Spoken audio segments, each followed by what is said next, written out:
po mga kababayan, ma'am sir. This is Jam the Filipino channel lang niyo pong lingkod. So today is October 23, 2025 at tayo ngayon ay papunta dyan yan sa may 7-Eleven sa may UP Diliman Fitness Center sa may dali lang po sa may Balagtas Street, UP Diliman Campus po yan,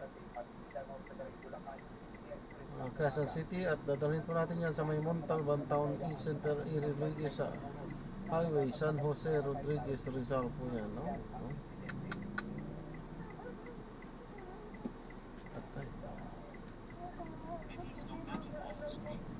Okay po, so magbabalik po tayo mamaya konti pag nakakuha na po natin sila. Disclaimer lamang po, Rodriguez Rizal dito. Disclaimer lamang po, ang content po natin ay kalsada at hindi ang passenger. Kaya nga naman, sakasakali man po na may marinig kayo mga pangalan ng lugar, pangalan ng tao, pangalan ng organisasyon sa government o private man yan, ay wala pong kinalaman ng channel nito at wala pong pinapatungkulan. At po na pinag-uusapan dito ay pawang dito lamang po yan sa loob at wala pong pinapatungkulan sa labas. Okay po, so magbabalik po tayo mamaya konti pag nakuha na po natin sila. Okay.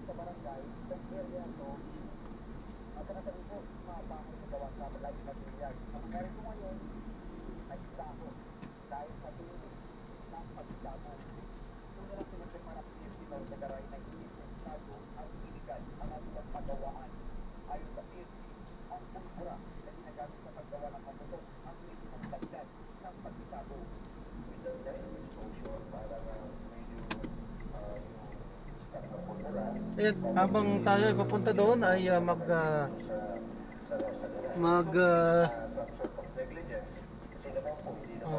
manood tayo ng mga nagbabagang balita at mga talakayan. Alam mo po yung mga paglalagyan to make it sure na hindi po siya umabot sa ganung pagsabog. Kinumpirma ng PNP na kasama sa dalawang nasawi ang may-ari ng lupang pinagkatayuan ng mga bahay kung saan nangyari ang pagsabog. Patuloy namang hinahanap ang financier o operator ng iligal na pagawaan. Limited lang po kasi yung ating sources of information. Kasi nga po yung mismong gumagawa ay patay na. So we are now engaging those 4 survivors, or rather those 4 individuals who had minor injuries. Baka mayroon silang nalalaman. Lang po umano ang barangay sa operasyon ng naturang pagawaan. Ito po ay tabing bukid. So that kind of situation, parang hindi rin siguro na monitor ng barangay na dahil ito ay liblib na lugar. Ngayon ko lang po nakita yan, yung pagawaan na yan. Balita ko po sa mga residente rito, namamahala po dyan sa gawa ng paputok. Medyo bata, mga 22 anyos. Ngayon, pinaka-financier, hindi taga rito, taga Maynila. Nakikipagtulungan na rin ang lokal na pamahalaan sa investigasyon. Tiniyak ng PNP na may mananagot sa insidente. Nagpaalala ang otoridad sa publiko na agad i-report ang anumang kahina-hinalang paggawa ng kaputok para hindi na maulit pa ang insidente. Christopher Simpson, ABS-CBN. Nayatid na sa huling hantungan ang mga amo ng 3 magkakapatid na pumanaw sa sunog sa Barangay Santo Domingo, Quezon City noong October 14. Nakiisa sa misa at sumamang makipagpiling sa mga magulang ng mga biktima ang mga kapwa nila nasunugan. Bumuhos ang emosyon ng ilagak na sa kolumbaryong ang mga amo ng magkakapatid. Problema naman ngayon na magpartner na Alfredo at Janine kung saan sila titira dahil hanggang Biyernes na lang sila maaaring manatili sa evacuation center ng parokya. Kaya patuloy na umapela ng tulong ang mahigit 20 pamilya na biktima ng sunog. Tiniyak ni Department of Public Works and Highways Secretary Vince Dito na walang nadamay na dokumento kaugnay sa investigasyon sa mga anomalyang flood control project sa sunog sa Bureau of Research and Standards Building ng Kagawaran sa Quezon City. Iginiit naman ang kalihim na hindi pa nila inaalis ang posibilidad na sila diyang sunugin ang tanggapan. Nagpapatrol, Andrea Taguie. Ito na ang itsura ngayon ng ikatlong palapag ng Bureau of Research and Standards Building ng Department of Public Works and Highways sa Quezon City matapos masunog Miyerkules ng hapon. Pero tiniyak ni DPWH Secretary Vince Dizon na walang dokumento kaugnay sa isinasagawang investigasyon sa maanumalyang flood control project ang natupok ng apoy. Ang Bureau of Research Standards, alam nyo yan, ito ang division ng DPWH na nag-aaral. No, siya ang nagpo-provide ng mga studies para sa iba't ibang mga proyekto. Hindi siya parte ng implementasyon ng proyekto. Nilinaw din ni Dizon na hindi naapektuhan ng sunog ang opisina ng DPWH Mimaropa o Region 4B na nasa ilang daang metro ang layo sa PRS building. Nagkamali lang anya ng nasabi si Assistant Secretary Melanie Villar sa pagdinig sa Senado kahapon na apektado ng sunog ang Region 4B office. Kabilang ang Oriental Mindoro sa mga una ng nakitaan ng Ghost at Substandard Flood Control Projects. Batay sa paunang ulat ng Bureau of Fire Protection, ang pag-short circuit ng kable sa kisame ang pinagmulan ng sunog. Pero si Dizon, patuloy ang kanilang investigasyon sa insidente. Kahit ako, talagang nababahala ako sa mga ganyang pangyayari. At kung suspitsyoso ang publiko at ang media, maniwala kayo, mas suspitsyoso kami dalawa ni General Vislar. Una nang inutos si Dizon sa lahat ng District Engineering at Regional Offices ng DPWH na gumawa ng digital copies ng mga mahahalagang dokumento at ipadala ang hard copy sa Central Office para maprotektahan ang mga ito. Ayon kay Secretary Dizon, itong mga kahon sa paligid ko at yung nakatambak din sa iba pang palapag at hallways ng DPWH Central Office ay naglalaman ng mga dokumento patungkol sa flood control projects na ipinatupad sa iba't ibang rehiyon mula 2022 hanggang 2025. Nilagdaan naman ngayong Huwebes ang Memorandum of Agreement sa pagitan ng DPWH at Anti-Money Laundering Council para mapabilis ang pagbayad sa pondong nakulimbat sa mga kaduda-dudang infrastructure projects. Ayon sa ABLAC, nasa 5.2 billion pesos na ang halaga ng mga na-freeze na assets ng mga dating opisyal ng DPWH at contractor na dawit sa issue. Almost 2,000 bank accounts na ho ang na-freeze. Iisa-isahin po yung mga bank accounts na yon at titingnan kung marami na withdraw from the time our president during the SONA mentioned that he intends to investigate yung mga flood control projects. Pinaigting din ng DPWH ang pakikipag-ugnayan nito sa Philippine Competition Commission para masigurong patas at walang pinapaborang kontraktor sa mga proyekto.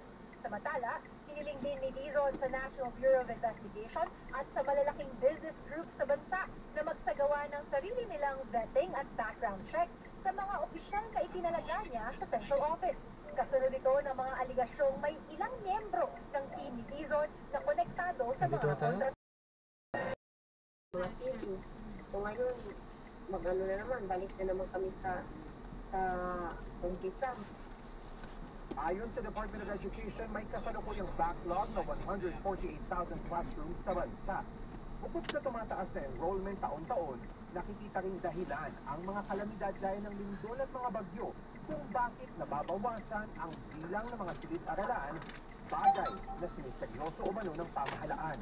Marami rin tayong mga classroom na nasisira. Nagko-contribute din po yun sa shortage. So doon sa budget po na sinabit namin nung una, ang inaasahan namin ay makapagtayo ng mga 4,800 classrooms for this 2026.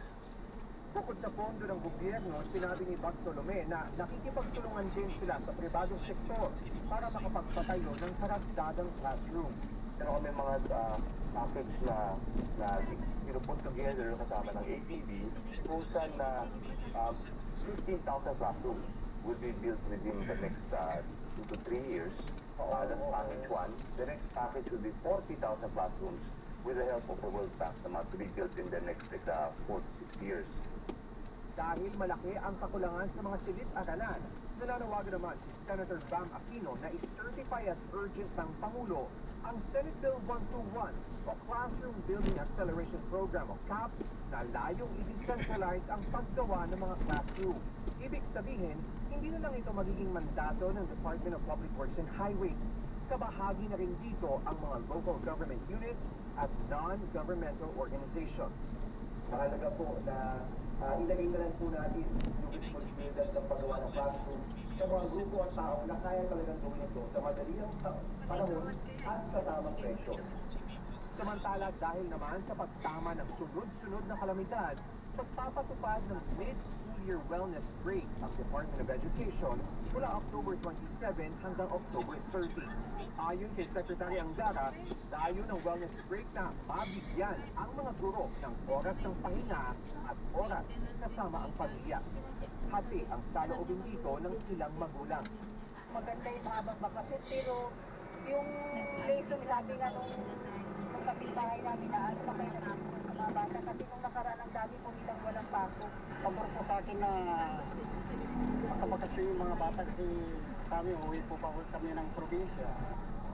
Una nang lumabas sa pag-aaral ng Philippine Institute for Development Studies na noong school year 2023-2024 sa kabuuang 180 classroom days, mahigit 50 ang nawala dahil sa iba-ibang uri ng kalamidad.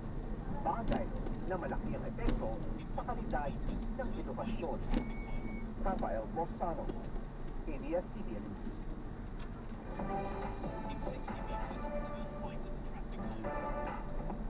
Gretchen, anong bagong romantic drama film ang palabas na ngayon sa mga sinehan?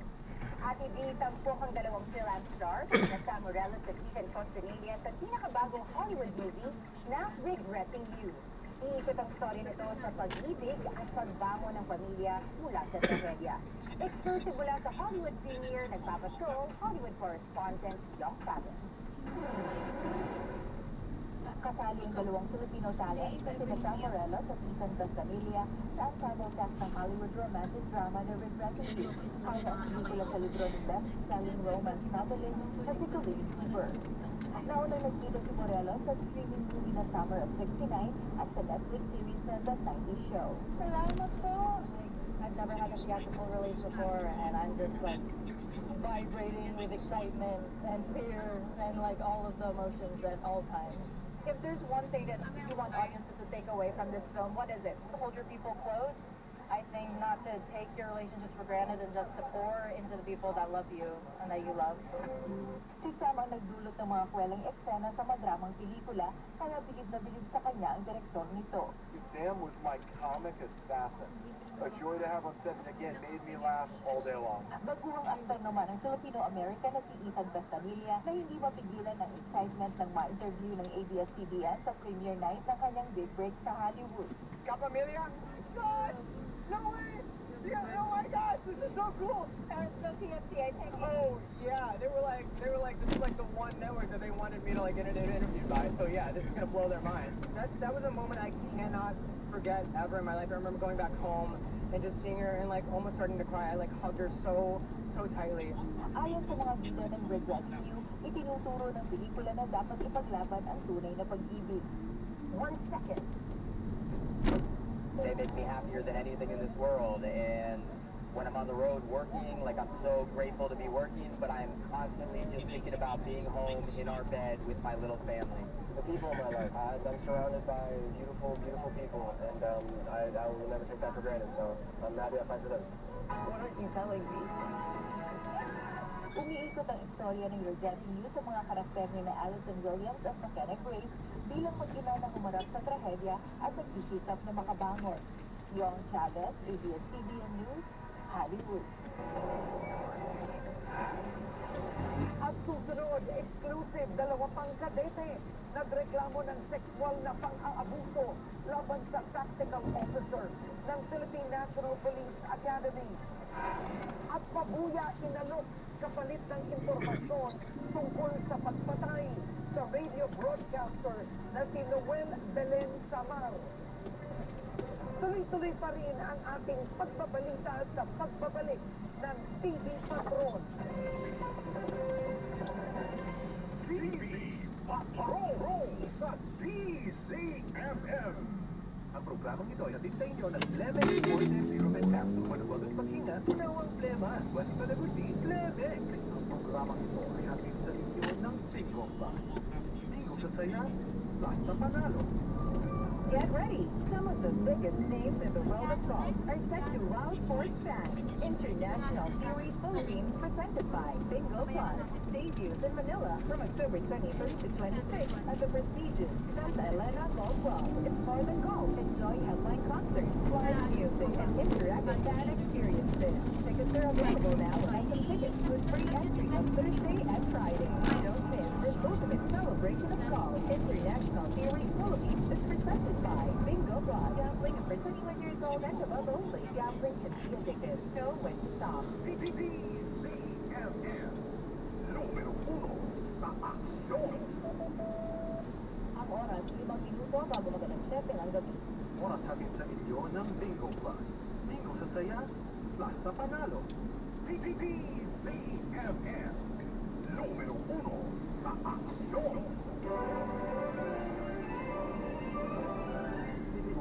Panalo ang hapon mo mula Lunes hanggang Biyernes. Balikan ang mga kwento ng nakaraan sa MMK sa DZMM. Alas 12:30 ng hapon, alamin ang inyong mga karapatan at batas na protekta sa inyo sa Hello Attorney. Kasama si Attorney Noel Galvano at Liza Aquino. Alas 1 ng hapon, agarang aksyon ngayon. At hatid naman nila Tita Winnie Cordero at Doc Dennis. Alas 2 ng hapon. At pag nararamdaman, pwedeng ikwento yan dahil ako to, si Chang Ami. Alas 3 ng hapon. Updated ka pa rin sa mga balita mula Luzon, Visayas at Mindanao sa Headlines sa hapon. Kasama si Tony Velasquez. Alas 4 ng hapon. Aalamin ang iba't ibang pananaw ng eksperto at taubayan sa ATM. Anong tingin mo? Kasama sila Sandro Ochoa at Maan Makatagal. Alas 4:30. Masusing tatalakayin ng lagay ng ating bansa sa issue battle. Kasama si Tony Velasquez. Alas 5:30. Maghahatid ng mga nagpapagang balita at walang sawang paglilingkod ang TV Patrol. Alas 6:30. Puno ng sigla ang inyong araw kapag nakatutok sa DZMM. Tumatanggap ka daw po sa Maya. Ay, wala po akong Maya mo. Hello, Attorney! Ngayon, ang pag-uusapan natin ay batas sa pag-aalaga ng bata. In particular, pag-aalaga ng bata, halimbawa ng ating mga OFW. Alam mo ba ang mga karapatan mo? Sa bawat issue, may batas na magpoprotekta sa iyo. Alam mo ang inyong mga karapatan. Gcash po meron. Pwede po sa Gcash. Maya po. Actually, meron po akong Maya kaso nga lang na anong tawag doon? Na deactivate yata ang tawag doon kasi may dalawa akong Maya, bawal pala yung dalawa sa Maya. Hindi katulad sa Gcash.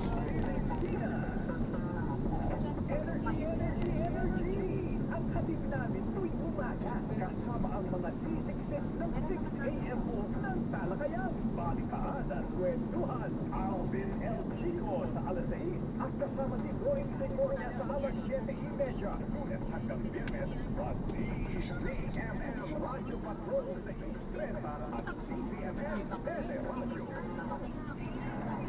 Tara na! Sakay na sa DZMM! Makipagkwentuhan at kulitan sa aming afternoon na sasakay sa iba't ibang jeep ng Metro at Mega Manila. Mas malapit kayo dito sa may San Mateo Road, no? Makakatanggap ka pa ng regalo IBP. sa DZMM Radyo Patrol. Kasi kung pinapadaan tayo dun sa ano sa may Payatas Road yung bundok, mas malayo yata doon. Palagay nyo? Or mas malayo dito sa may ano? Yun nga lang, matraffic din dun eh. Dahil sa mga truck. Tapos bundok to. Sa Mateo. San Mateo? Di rin kayo matraffic. Parehas lang. Starring Steve Pinas, Attorney Tito De Leon, Professor Steve Arguelles, Dr. Robin Garcia, Youth Advocate Carlo Flores, at Professor Richard A. Darian. With due respect, pumapanat, pumapalag, mawalang galang po. With due respect, tuwing linggo, 1:30 ng hapon, dito lamang sa Solid, sa DZMM.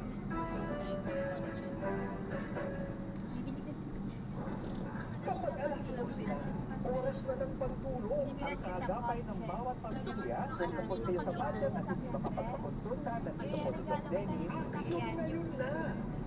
Pupuntahan po on Wednesday morning po. Hello, narinig po ba yun? Pupuntahan na daw kayo. Kasama sila Tita Winnie Cordero at Doc Dennis. Lunes hanggang Biyernes sa BCMM Radio Patrol sa Estrella at BCMM Teleradyo. Kontrobersya. Ito lang. Ang tunay na pangyayari sa ating bansa. Dito po matutuklasan. Hatid nila Christian Diosores at Victoria Tulad. Sabado at Linggo, 6:00 ng umaga sa DZMM Radio Patrol sa Estrella at DZMM Teleradyo. TV Patrol sa DZMM. Nadagdagan pa ang kadete ng Philippine National Police Academy na nagreklamo ng umano'y sexual abuse at harassment laban sa isang pulis na dati nang naaresto dahil din sa kalakuan sa isa pang estudyante. Exclusive na Papadol, Michael Denizo. Dalawang kadete pa ang nagreklamo ng sexual na mga abuso at harassment laban sa tactical officer ng Philippine National Police Academy sa Silang Cavite. Dati nang inireklamo ang 35 anyos na pulis na may ranggong major dahil umano sa ginawang kahalayan sa lalaking kadete noong Hulyo. Batay sa report, dinala umano ng tactical officer sa kanyang quarters ang mga estudyante sa may dismissal case dahil sa honor violation at first batch status dahil naman sa problema sa pag-aaral. Oversuperan lang na suspect ino-opera niya ng tulong yung may mga kaso na kalindi. So doon niya lang kukuha yung loob until such time na nagagawa niya yung mga abuso. Sa kanilang inihaing reklamo sa National Police Commission, sinabi ng dalawang kadete na pinagkubad sila para sa body check at board test at saka ginawa ng kalaswaan. Nagain na ng kasong administratibo ang NAPOLCOM laban sa pulis. Nakapagpiyansa naman siya sa mga reklamong acts of the business. So ongoing po yung trial niya before the Municipal Circuit Trial Court of Silang and Amadeo, and naka-judge na po yung kaso niyan. And today sir, we have filed 3 cases of acts of business against the suspect. Inalista sa PNPA ang sangkot na pulis at kasalukuyan siyang nakatalaga sa PNP headquarters. Inihahanda na ng mga kadete ang mas mabigat na kasong rape, isang criminal offense laban sa pulis na ngayon ay aktibo na muli nagsisilbi sa Camp Crame. Ayon sa PNP, isolated lang ang nagunang insidente at hindi kinukonsinti ng PNPA ang pang-aabuso sa akademya. Gumagawa na rin ng preventive measures ang pamunuan para hindi maulit ang insidente. Kumbaga, Ay, huwag mag-swimming, magplano. Gabi nga, kaso ako yan, hindi na Ito ba ng ABS-CBN News sa huli ng panig ng inireklamong pulis pero tumanggi na siya at paundak ng panaya. Michael Felito, ABS-CBN News. Arestado ang isang Chinese, 2 Malaysian, isang Indonesian at 3 Pinoy sa operasyon ng National Bureau of Investigation sa Bacoor City. Huli po ang mga suspect sa akto, gumagamit ng mga computer at gadget para makapag-scam online. Exclusive na papatrol, si Ana Proto. umabot na 800 kasi ako naman sa Litex. Natungkol sa isang exclusive na provision sa Bacoor Cavite, ang ito mo ng scam house. Nakapagpang na computer kung saan may mga pinansyal na transaksyon kaugnay sa scamming. Ayon sa NBI, ang naturang bahay ginagamit sa operasyon ng online scam tulad ng romance scam at cryptocurrency investment fraud. Card lights.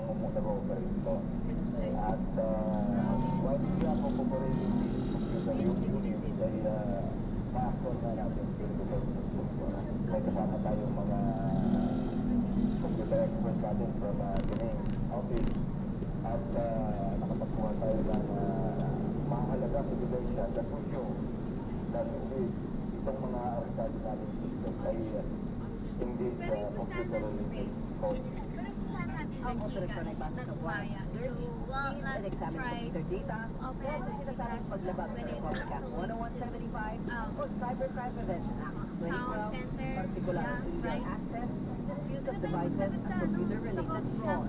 Ignore nila ang kanilang mga business. Magkano pa ba pera ko? Ay, ilalabas ko na lang yung pera ko sa Maya. At pag napa Coffee shop? ibig lang ko ito, ay Nilibre ko kayo dito. Libre mo, anong pera mo? ako sa atin makukuha sila yung mga Ako sa bayan. money na na-invest ako ito at hanggang tapunin na nila ito at i-block na nila yung kanilang mga biktima. Sa Bitagpuan. Sabi naman ng NBI at barangay, ginagamit umano ng front ng mga dayuhan ay ang mga Pilipino na siyang umuupa sa lugar. Nakapiska ng NBI ang 5 computer, 100 cellphone, storage media, at iba pang gadgets na sumasailalim na sa forensic examination. 7 ang naaresto, kabilang isang Chinese na sinasabing nag-ooperate ng hub, 2 Malaysian, 1 Indonesian, at 3 Pilipino. Dinatuan sila ng paglabag sa Cybercrime Prevention Act in relation to Anti-Financial Account Scamming Act. Ayon sa NBI, hanggang sa ngayon ay tumatanggi pa rin magbigay ng pahayag ang mga dayuhan ng Filipino suspect sa sangkot sa scamming na dinala naman at kinulong sa kanilang detention facility sa Muntinlupa. Diana Broso, ABS-CBN News. Naglabas ng 25,000 pisong pabuya ang pamahalaan panlalawigan ng Albay na layo makatulong sa pag-aresto at pagpatay sa Bicolanong broadcaster na si Noel Belen kasama ang ama. Ayon po sa tagapagsalita ng PNP, Brigadier General Rando Suanyo, bumuo rin ng Special Investigation Task Group na tututok sa investigasyon. Natukoy na rin ng pulisya ang motorsikong ginamit ng suspect nang tambangan si Sama nitong puno sa Maharlika Highway sa Inubatan, Albay. Sinundo na naman ng video organizations at student journalists ang pamamaslaki kamar. Nanawagan na rin ang International Media Group na Reporters Without Borders ng malalimang investigasyon sa kaso at alamin kung may kinalaman dito ang kanyang trabaho bilang mamamahayag. Natagpuan na ngayong umaga ang bangkay na mag-asawang natabunan ng landslide sa barangay Palakapaw, Quezon, Bukidnon noong Sabado ng gabi. Umabot sa 5 araw ang search and retrieval operation dahil sa lawak ng gumibong lupa na umabot po sa 40 metro ang lalim at nahirapan din maipasok ang mga heavy equipment. Bukod sa mga responder, nakatulong din sa pagtunto ng mga labing K9 units ng Test Infantry Division ng Philippine Army. Samantala, gagawan na ng two-lane detour road malapit sa landslide area ng Bukidnon Davao Road para madaanan na ang lugar ng mahalaga para sa mga babiyahe sa Northern at Southern Mindanao. Ayon po sa lokal na pamahalaan ng Quezon, pansamantalang dadaanan lang ito habang sinasagawa pa ang rehabilitasyon ng nasirang kalsada.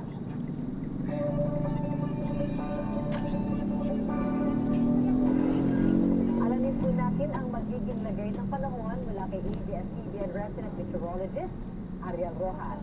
Ariel, nasaan na ang bagyong Salome? At humina na bilang low pressure area ang bagyong Salome nitong Huwebes ng hapon. Hindi po namatay ngayon ang LPE ng bagyo sa layong 145 kilometers west-northwest ng Lawag City, Ilocos Norte. Posibleng tuluyan na itong malutaw lumabas ng Philippine Area of Responsibility sa mga susunod na oras. Ngayon po lang nakikita ang pagsunod na bagyo ngayong linggo sa ating bansa.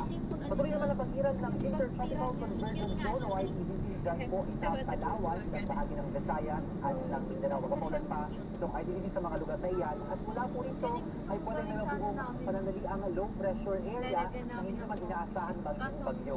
Umihigit din ang maalisahang isla dito silanganin dito sa may silangang bahagi ng Luzon at patuloy ang pagbugso ng malamig at tuyong amihan dyan sa Eastern China at Taiwan na kapag umabot po yan sa may Batanes ay posibleng deklarada ng pag-asa ang opisyal na pagpasok ng amihan dito. Naaabangan po natin yan.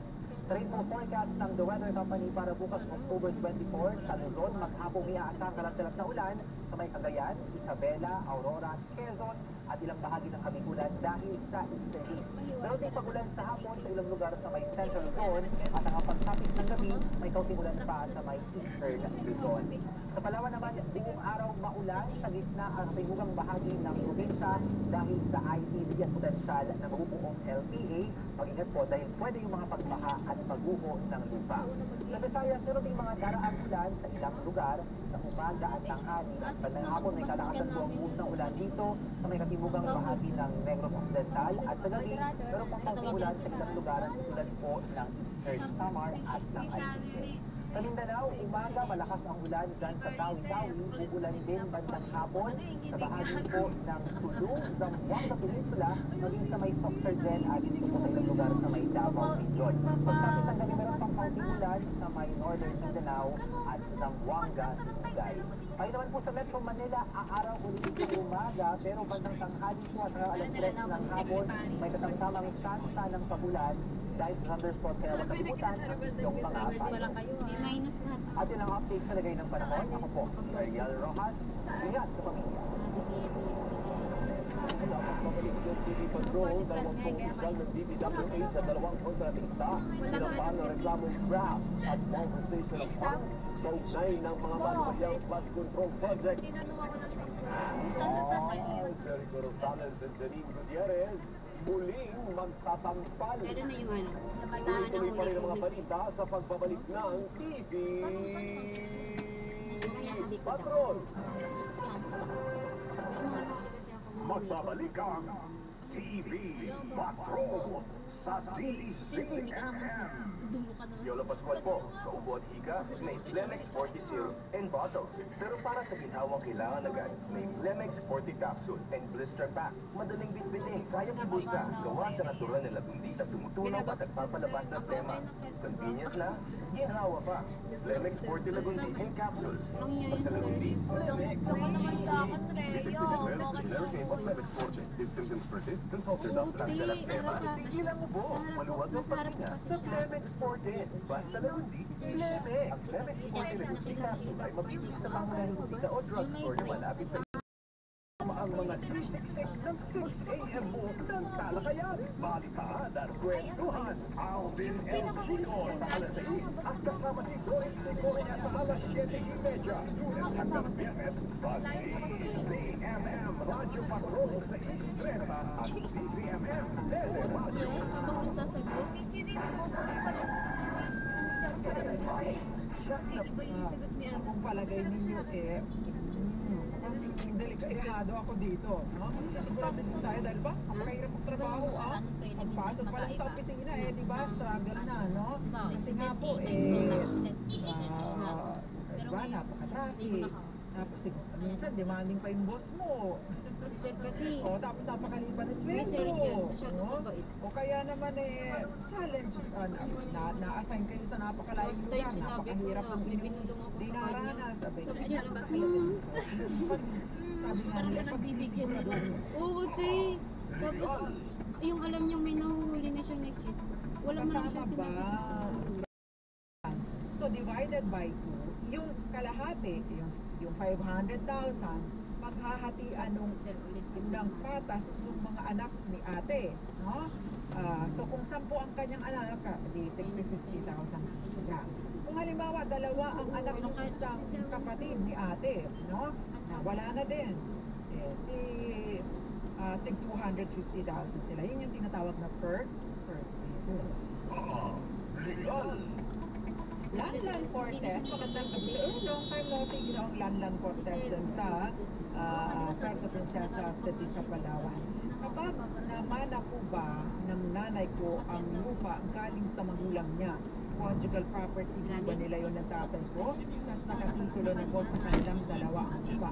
Kung minana po ni nanay ang property at minana ito ni nanay na kasal na sila, yun po ay kay nanay lamang. Kahit pa nakalagay doon ay nanay, married to tatay, or nanay and tatay, basta po hindi mapatutunayan na minana during or habang kasal na sila. Nung panahong kasal na sila nanay at tatay, ito po ay eksklusibong property lamang ni nanay.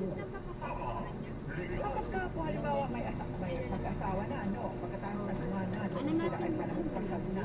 Usually, nilalagay po dyan, Rina Seco, married to XYZ. Pero mana, mana, galing kay Nanay Glory. Wala. Yun po ay exclusivong property ko lamang. Kahit na nakalagay doon ay married to XYZ.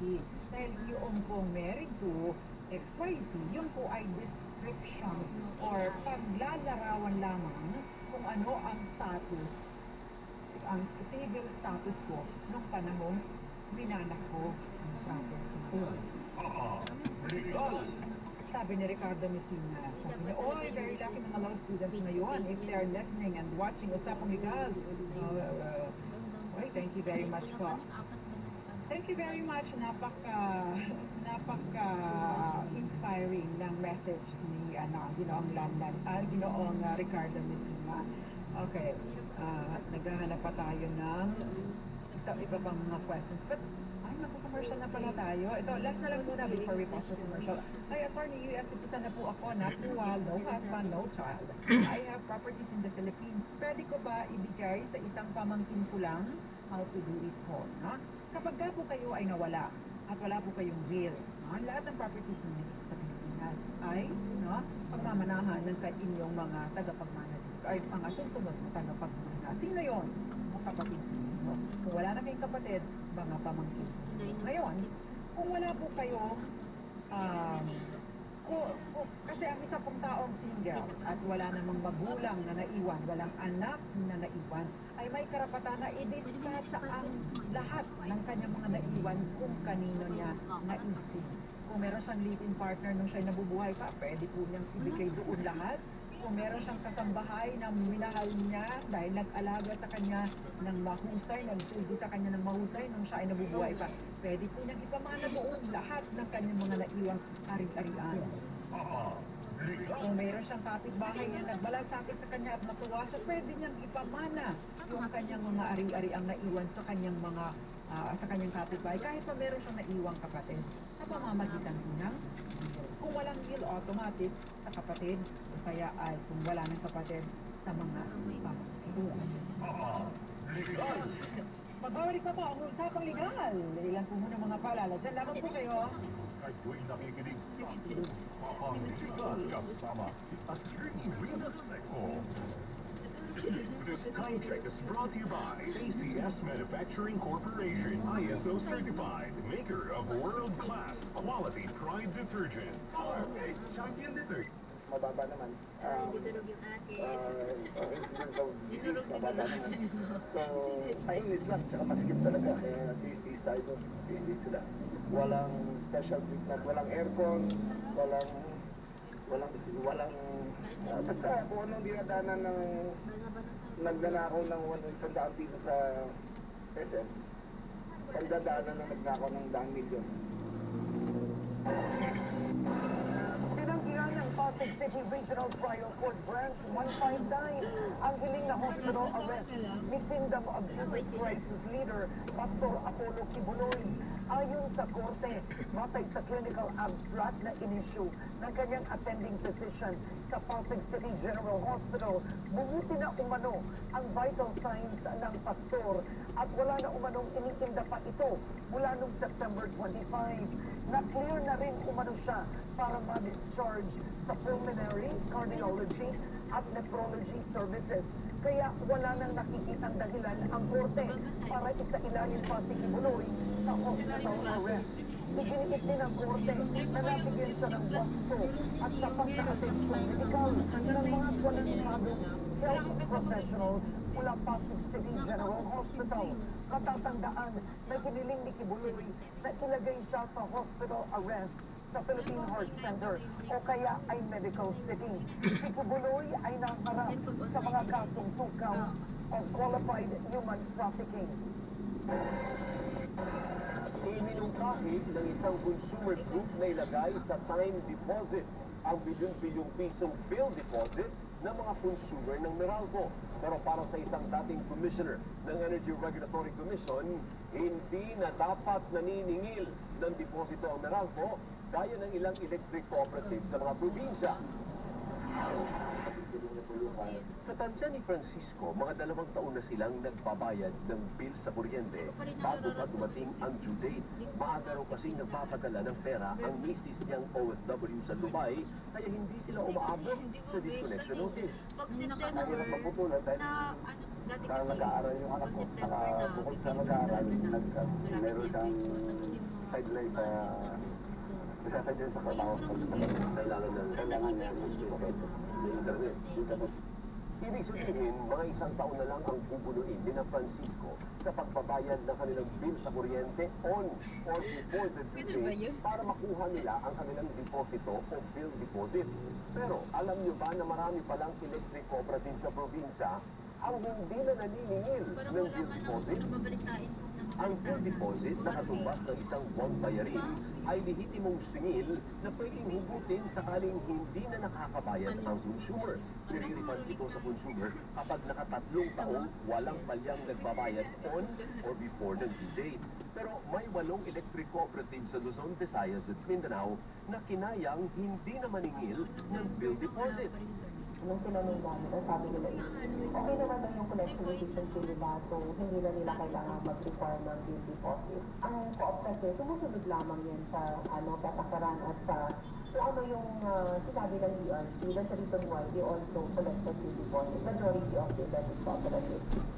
Sumulat na sa Energy Regulatory Commission ang grupong NATI4 para hingin sa komisyon na i-account ang lahat ng bill deposit at ilagay na ito sa time deposit para mas mataas ang ito. Ngayon kasi, wala pang kalahating porsyento ang interest nito kada taon. Kaya kailangan talaga ng consumer protection dito sa bill deposit. Kung walang consumer protection, abay, billion pinag-uusapan dito, baka mas malaki pa ito sa flood control project sa anomaly. Nasa 36 billion pesos na ang bill deposit ng mga consumers sa Meralco pa lang na ayon kay dating ERC Commissioner Alfredo Lon ay nagagamit din ng Meralco sa kanilang operasyon. Para kina Lon at Ilagan, hindi na nga dapat naniningil ng bill deposit ang Meralco. Kung ano pa meron hindi makabayad doon na sa isang sabay-sabay, sa 1,000, hindi naman ihindahin ng Meralco yun. Okay? At the same time, pag hindi ka nagbayad, tulad ka rin after pa rin. Kung kaya ng isang electric cooperative na maliit, hindi humingi ng bill deposit, eh itong isang higante, dapat hindi na rin papatuloy. Tumanggi na magsalita ang Meralco pero una nang sinabi ng kumpanya na sumusunod lang naman sila sa patakaran ng ERC. Bukas naman sa panukalang ilagay sa time deposit ang bill deposit si ERC Chairman Nino Juan. Kaya kailangan umanong repasuhin ang regulasyon para maging makatarungan ito sa mga consumer, private utilities at electric cooperatives. Sa loob ng 15 taon ay tinutukan ng ABS-CBN Scene of the Crime Operative ang iba't ibang krimen sa pag-asang magbibigyan ng babala at katarungan ang maraming Pilipino. At ngayon, nagbabalik ang paborito ninyong crime docudrama na Soko na pinangungunahan ni Gas Abel Gas. Balikan natin ang taong 2021. Kasagsagan ng COVID-19 na pandemic noon. Kasabay nito, lalo pang sumento ang ating mga buhay sa social media. Isa sa mga tumikat noon ay si Nori Vitria, isang TikToker na may kakaibang karisma. Pangarap na makaahon sa buhay. Ito ang laban ng bawat pamilyang Pilipino. Ganoon din sina Eben at ang kanyang inang si Cherry. Pero kung may nagtila, abot kamay na ang pag-asa. Noon pa pala, darating ang pinakamabigat na lagok sa kanilang buhay. Hindi na sa bumalik, hindi na namin siya contact. Sabi ko, hindi nga nag-off ng cellphone niya. Kasi mga hindi talaga nakapag-report ko eh. Papalakad kayo rito. Di ba may Gano'n ho kasang-sang yung ako. naman, Talaga pong maaamon mo na yung sa sang-sang mga ako dito na alam mo nakapag-report may project. either may patay na hayop or talagang tao na patay. Hindi lang basta krimen ang nangyari. Pwede kayo mag-abela. ang katakbo. Ang masakit sir Dan, sa kaso ito, yung tropa mo na inaasahan mo magtatanggol sa'yo, sila pa ang naging salarin. Ito ang Scene of the Crime. Open.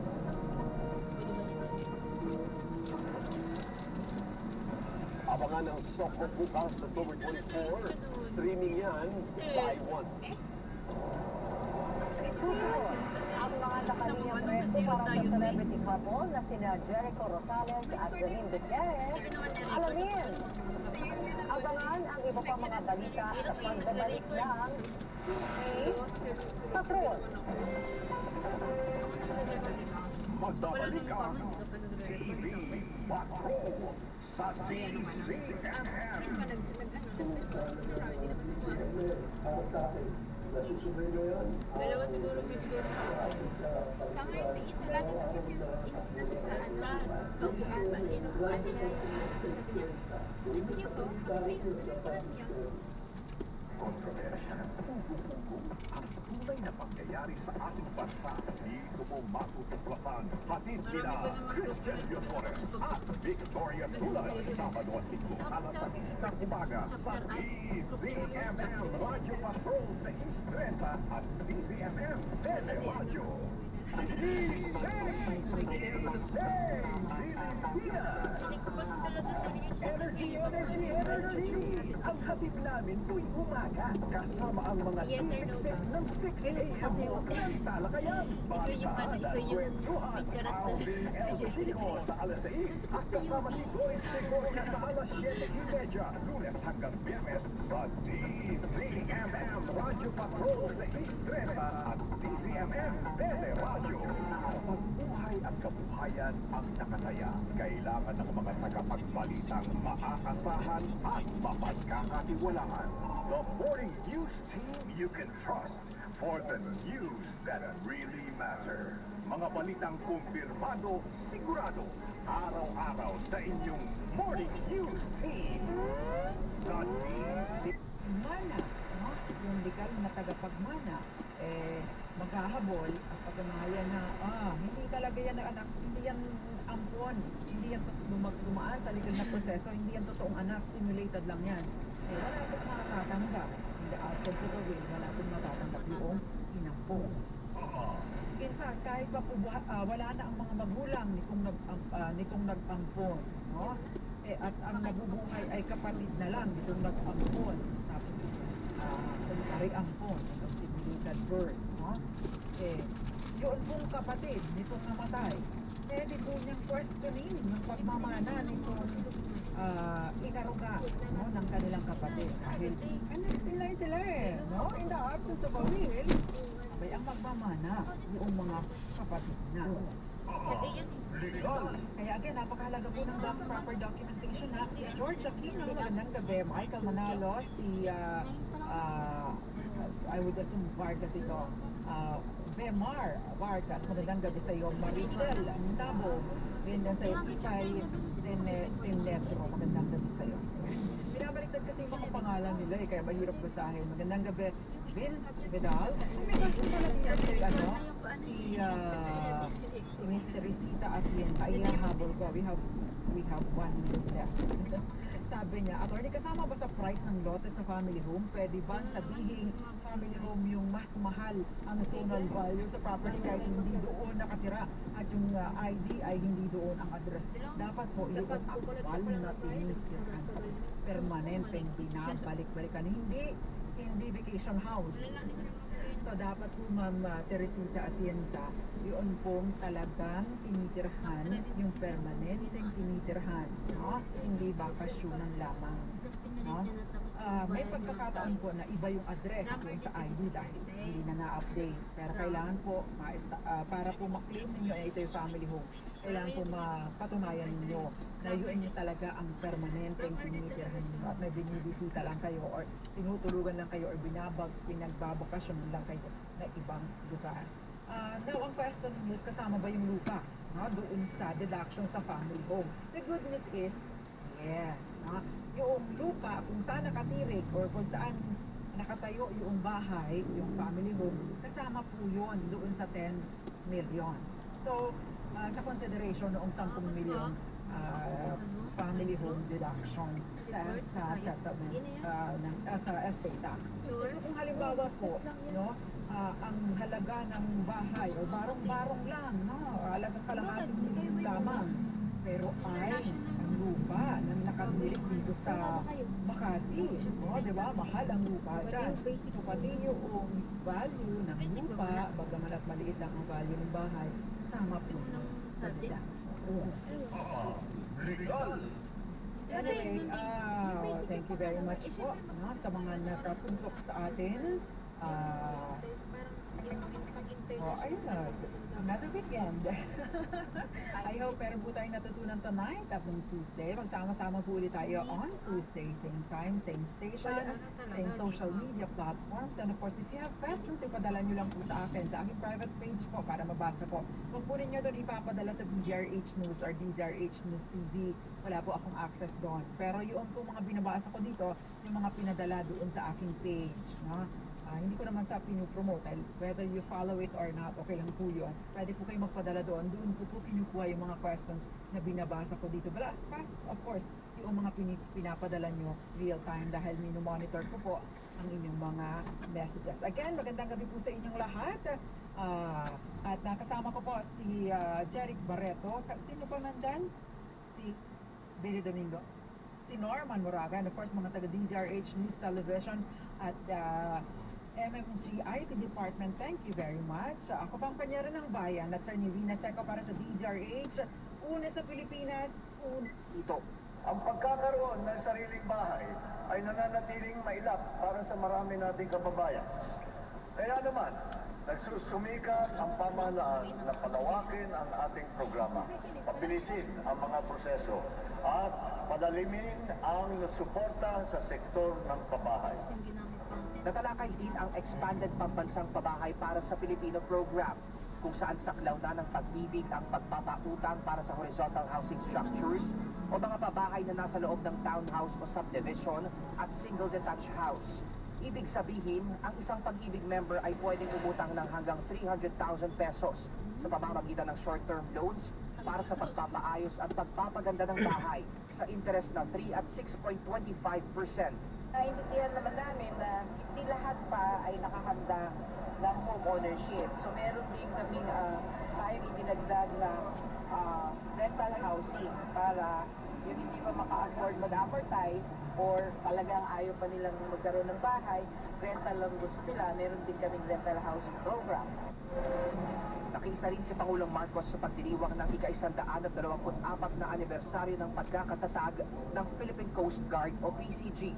Sa kanyang talumpati, kinilala ng Pangulo ang mga nagawa ng PCG. Tiniyak ng Pangulo na patuloy siyang susuporta sa pagbili ng mga kagamitan ng PCG, pati na ang pagpapayabong ng mga pasilidad nito. We will keep investing in new vessels, in aircraft, command post, communication systems. We will improve training facilities and logistics to provide every PCG personnel a sense of dignity in fulfilling their roles. Kinilala at binigyang parangal din ng Pangulo ang mga natatanging Coast Guard units at ilang opisyal nito para sa kanilang huwarang paglilingkod at dedikasyon sa serbisyo publiko. Francis Orso, CBN News. Nagain ang mga kasong graft at malversation ang Department of Public Works and Highways laban sa 20 opisyal nito at 2 kontratista dahil sa umano'y irregularidad sa mga flood control projects sa La Union at Davao Occidental.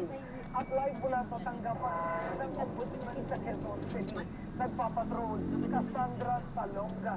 Cassandra, sino-sino ang mga sinampahan ng reklamo? Kaya ng mga sinampahan na reklamo ng Department of Public Works and Highways ay 2 construction companies at 2 DPWH officials na may salary grade 26 pababa. Pero inaasahan na mas madadagdagan pa ito ng mas matataas na opisyal depende sa makakalap na impormasyon o ebidensya ng Independent Commission for Infrastructure at ng DPWH. personal na nagtungo si Department of Public Works and Highways Secretary James Eaton sa Office of the Ombudsman para sampahan ng reklamong graft at malversation. Ang 20 opisyal ng DPWH at 2 kontratista sa ugnay sa maanumalyang flood control project sa La Union at Davao Occidental. Sa La Union, 12 opisyal ng DPWH at kumpanyang Silver Wolf Construction Corporation na contractor ng 89.7 million pesos sa halaga ng mga proyektong napag-alamang substandard, habang sa umunoy ghost project sa Davao Occidental na may kabuuang halagang 179.5 million pesos, 8 opisyal ng DPWH, pero tanging ang St. Timothy Construction Corporation na pagmamayari ng Pasila Vizcaya ang naharap sa reklamo. Ayon sa Ombudsman, ituturing na persons of interest ang magkapatid na kongresistang sina Benguet District Representative Eddie Clap na umunoy beneficial owner ng Silver Wolf Construction Corporation at ACT-CIS Party List Representative Ed Dignap na napag-alamang nakakuha ng pera mula sa mga Vizcaya base sa record ng Anti-Money Laundering Council. Iba pa yun? Also has another person of interest besides Meron daw the eh. name that Meron was tapos may nagtaas kami, tapos yun and Si the one sino ba ang lungkot? Ayun nga, friend mo. Tapos, The Silver Wolf Construction may Corporation. tumawag na sa, A person of interest here is Congressman Eric Yap, who is going to be the beneficial owner of the company. He divested from it a few years ago, supposedly. But hindi nga pinagbigyan ni there's reason to suspect that he's still the beneficial owner of the company. Meron na kami nakuha sa hospital ng pera from the AMLAC papunta kay Eric Yap. So nakita namin may pattern talaga na meron talaga silang ginalaman sa mga kontrata kasi yung transmission ng pera galing sa Vizcaya. Iniimbestigahan din ng Ombudsman ang umano'y pagkakasangkot ni Davao Occidental Lone District Representative Todd Bautista na sinasabing beneficial owner ng isang construction company na sangkot sa mga proyekto sa nasabing lalawigan. We will look into the allegations that Todd Bautista, congressman, was from there. At that time, I think, siya pa yung congressman. He's a beneficial owner. He's a beneficial owner of the construction company. Depende kung anong makuha natin ebidensya, pwedeng lumabas dito sa mga pangalan nito at pwedeng umakyat pa at lumabas ng DPWH ang pwedeng makakasuhan. Tiniyak naman ni Dito na nakasalalay sa mga ebidensyang makukuha kung may mas matataas pang opisyal o mga taong labas sa DPWH ang maaaring masampahan ng kaso. Hindi tumitigil doon ito. Kasi habang nakakakuha tayo ng mga bagong ebidensya at bagong testimonya, mas matataas at merong pwede din sa labas ng departamento. Samantala, ang Department of Justice naman tinitignan ng isang buwang paligid sa pagsasagawa ng preliminary investigation kaugnay sa 5 ghost flood control projects na ipinasa ng Office of the Ombudsman.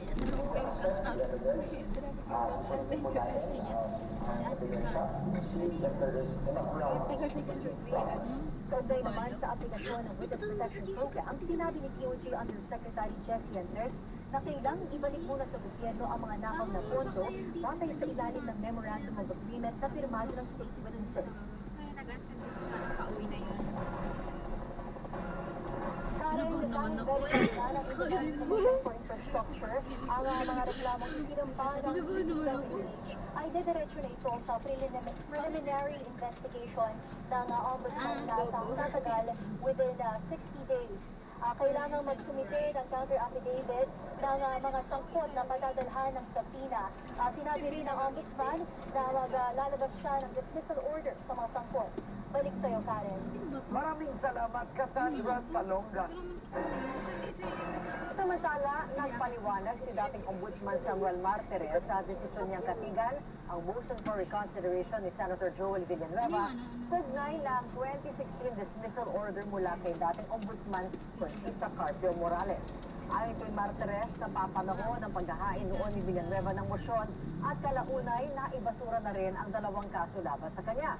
Dagdag ni Martires, pinagbigyan ang mosyon ni Villanueva dahil sa kakulangan sa ebidensya. Unang, pinangalanan si Villanueva bilang buhay party list representative at hindi bilang kongresista ng ibang party list. At pangalawa, dahil nakita ng National Bureau of Investigation na magkaiba ang pirma ni Villanueva sa mga pirmang nasa mga dokumentong kine-question sa kaso. Aabot po sa higit 188 million pesos ang net worth ni Senate President Vicente Soto III. Isinapubliko ng Senado ang kanyang Statement of Assets, Liabilities, and Net Worth, kung saan nasa higit 465 million ang kanyang idineklarang assets, habang nasa higit 276 million ang kanyang liabilities na binubuo ng bank at personal loan at iba pang bayarin. Idineklara rin ni Soto ang mga anak, pamangkin at iba pang kaanak na nagtatrabaho sa gobyerno na nasa higit 244 million naman ang net worth ni Senador Robin Padilla base po sa kanyang SALN as of December 31, 2024. Idineklara rin ni Padilla ang kanyang mga business interests, gayon din ang kanyang 6 na kaanak na nasa gobyerno. Samantala, inilabas na rin ang SALN ni Senator Sherwin Gatchalian na may 89 million pesos net worth at walang liability. Idineklara rin ni Gatchalian ang kanyang business interest sa 5 kumpanya kabilang ang Wellex Industries sa kanilang pamilya. Meron din siyang 2 kamag-anak sa gobyerno.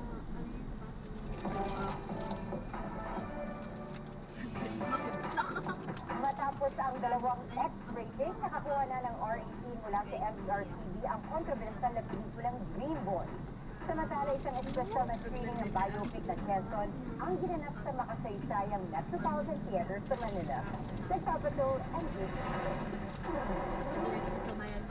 All boys ang cast ng kontrobersyal na pelikulang Green Boy sa kanilang premiere night Miyerkules ng gabi. Tumalo ang mga bida at ang direktor na si Rod Singh.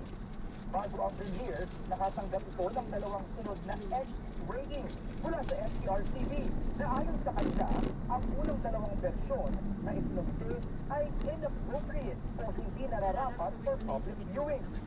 Magkahalo ang emosyong naramdaman ni Singh.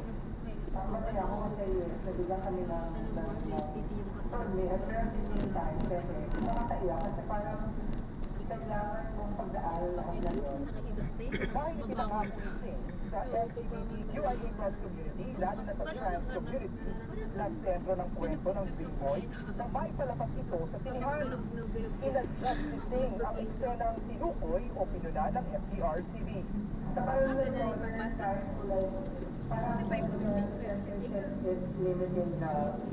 parang my expression is determined, especially how I want to end it.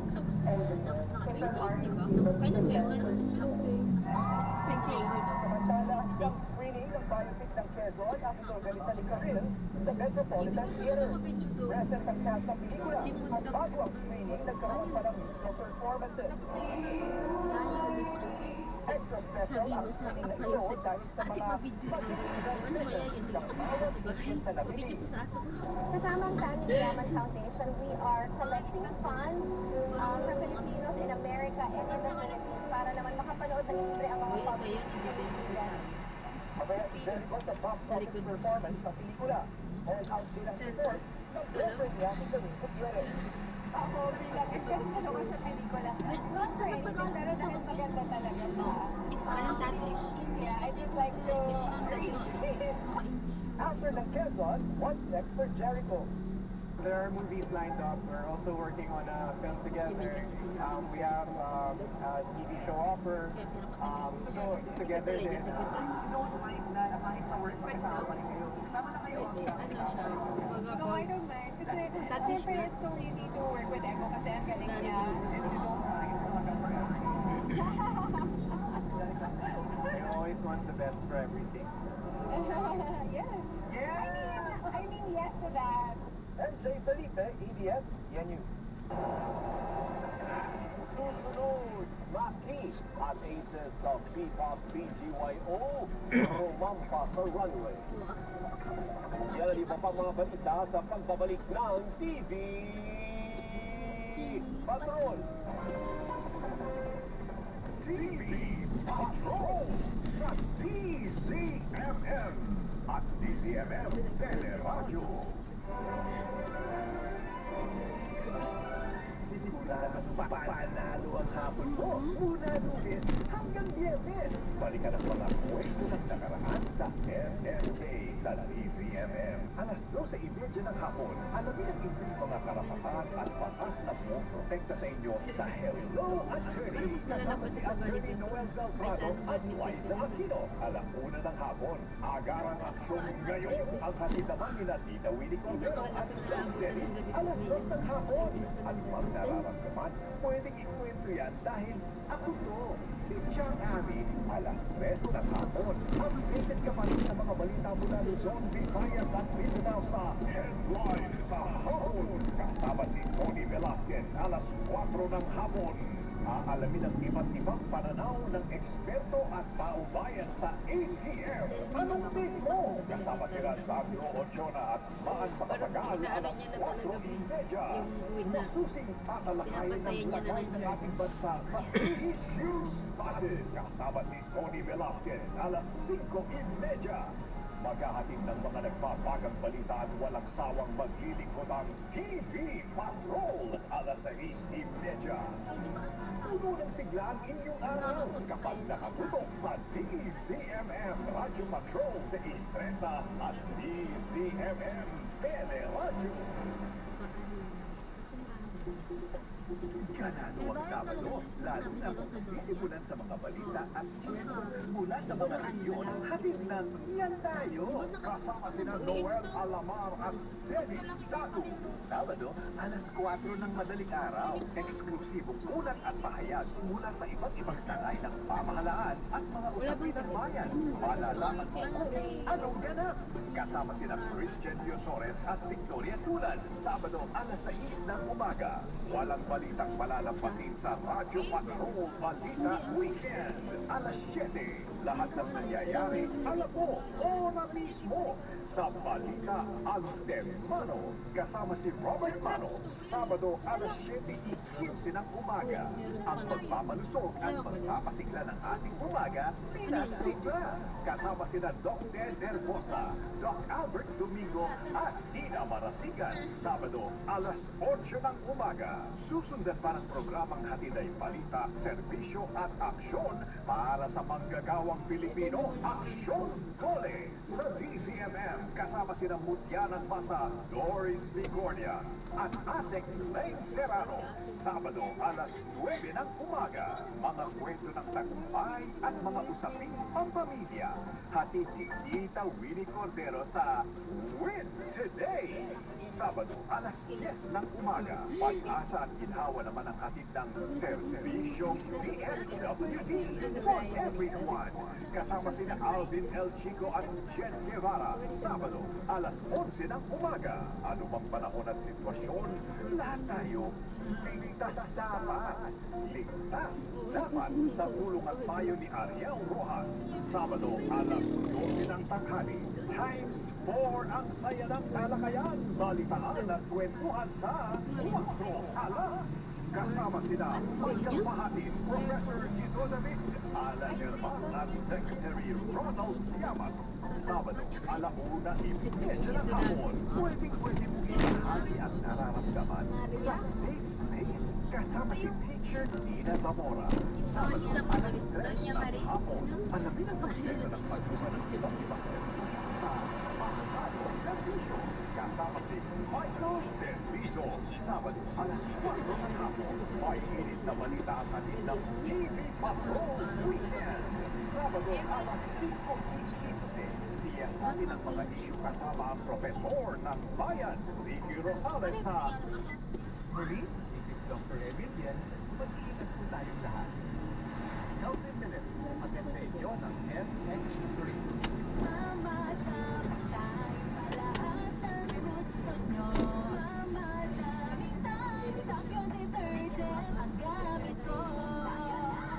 Sa Champion Quick Wash Technology, less time sa lamada, more time sa pamili. Ang programa ito ay hatid sa inyo ng Grow Rich Virgin Coconut Oil in Capsule. Para sa katanungan, mag-text 0945-118-8301.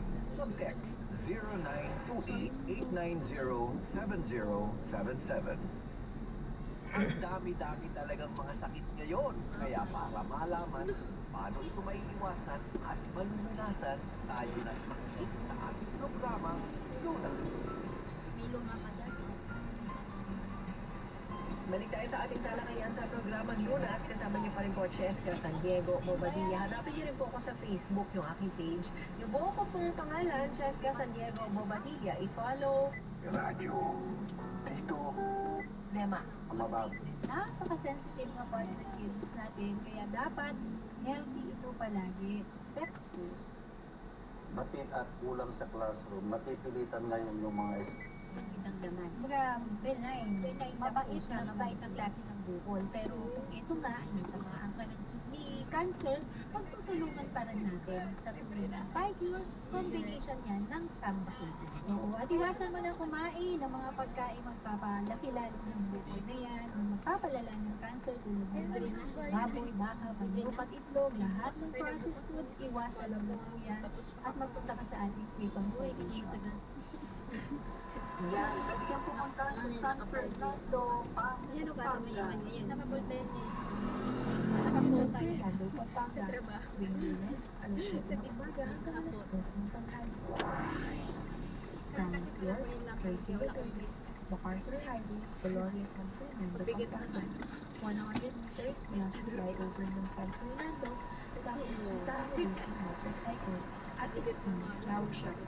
Sabi niya, flower Magalas shop. 8 na. 7:51. Tuwing Lunes ang ating free health consultation sa San Fernando, Pampanga. Kung kayo po ay galing Guagua o Cuba ng San Fernando, pagdating sa may flyover, kumaliwa po kayo sa ilalim. Then hanapin niyo po is 6 Flower Shop, katabi lamang ang ating free health consultation. Every Monday morning, nandyan kami ni Ate Tig. Hintayin po namin kayo. Nagsisimula ang free consultation alas 7 ng umaga hanggang alas 2 ng hapon. Patuloy pa rin mag-text sa ating hotline numbers 0931-123-8888 0931-123-8888. Kapag nag-text, lagay ang pangalan, tiga saan, karamdaman, maging ang inyong mga katanungan. Alright, ako wala na tayong oras kung bibigyan na tayo ng ating winner yung araw na to. Pero, syempre, bago yan, dapat malaman natin. Pag natutunan natin yung isang buong oras, cancer po, pwede po mawala. Kung pwede po ito magamot sa natulog na pamamaraan. Pfizer po, nandito na. Pwede po kayong makalaya sa karamdaman ng cancer, basta po susunod po kayo sa mga inibigay po ng kailangan para sunod na mga inyong ng mga pagkain. And of course, dapat religious din. Lagi pa follow-up, check-up sa kaibigan sa kalusugan. Iba kasi tumatawa din. May mga ibang pasyente mahilig tumawad. Alright, ako, ayan, yung mga lung cancer, gusto mga pwede matulungan, pancreatic cancer, liver cancer, breast cancer, prostate, kung ano-ano pa. Pwede po kayong makalaya ng mga naramdaman ng cancer. Kahit sa anong stage pa yan, basta po pag syempre, ibalik sa intervention ng ating Panginoon. Medyo talagang oras na talaga, yung oras na talaga. Yun siya sa pala. Hindi mo matanggal. Nakilala na yung kaibigan na pumunta dyan, super late na. Pero ang sabi sa kanya, 3 months late, pero abot na siya ng almost 6 months. Medyo sumusunod sa mga pinagbabawan. Pero kasi kahit pa paano ng ilang buwan, na-extend ng kahit ilang buwan yung kanyang swing. Malaki na talaga yung kanyang buko. Anyway, huwag na po natin sabihin na lumaki na lumaki. Kayo po yung meron mga nararamdaman. Punta na kayo. Nakamalapit po. 0949. So, na-i-drop na natin sila. So, maraming salamat po sa panonood. Hanggang sa muli, ingat po at God bless. Paalam po muna pansamantala. Tayo ay babalik na muna tayo bandang Quezon City at medyo malayo ito. At patay din ang booking dito. Wala dito. Yan, so maraming salamat po. God bless po. Paalam po.